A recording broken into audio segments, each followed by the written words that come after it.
பூங்காரகம். ஒரு லட்சம் தாயே பொன்காரகம்.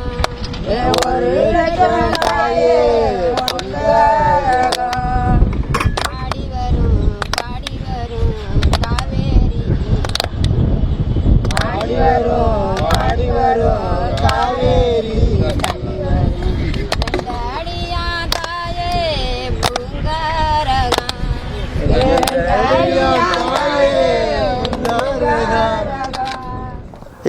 ஜூன் 12 மேட்டூர் தண்ணீர் திறந்து இன்றைக்கி இந்த ஆற்றுல கல்லணையும் திறந்து இன்றைக்கி கல்லணை திறக்கிற நாளாக இருக்கும். மேட்டூரில் தண்ணி திறக்கக்கூடிய சூழல் எதுவும் இங்கே அறியப்படலை. அதனால் காவிரி தாயினுடைய இன்றைக்கி கர்நாடக அரசாலையும் மத்திய அரசாலையும் காவிரி மேலாண்மை வாரியத்தாலையும் இந்த தண்ணீரை இங்கே பெற்றுத்தர முடிய பல ஆயிரம் கோடி செலவு செய்து வழக்காடி இந்த தண்ணியை பெற்றுத்தர முடியாத நிலையை இன்றைக்கி இருக்கிறது.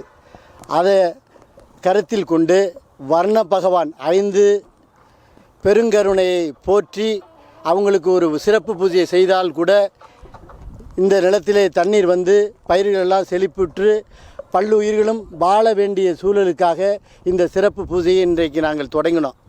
அரசு தரப்பிலும் மத்திய சர்க்கார் தரப்பிலும் பெற முடியாத இந்த தண்ணீரை காவிரி தாயை வணங்குவதன் மூலம் காவிரி தாயிடம் மண்டியிட்டு கருணை மழை பொழிய வேண்டும், காவிரி ஆறு பெருக்கெடுத்து ஓட வேண்டும்.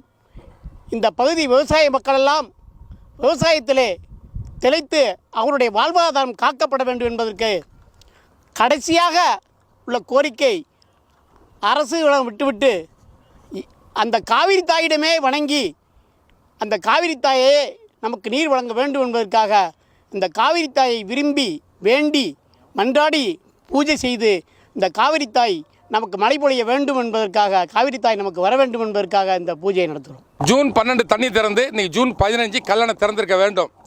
குறுவை சாகுபடி இப்போ கேள்விக்குறி. இன்றைக்கு தஞ்சை டெல்டா தரிசாக கிடக்கு.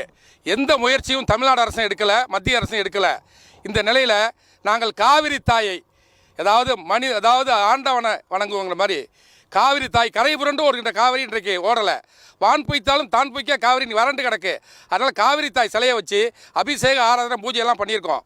இன்றைய நிலையில் தண்ணீர் தராத கர்நாடக அரசையும் கேட்டு வாங்காத தமிழ்நாடு அரசையும் அதுக்கு சப்போர்ட் பண்ணாத மத்திய அரசையும் வன்மையாக கண்டிக்கிறோம்.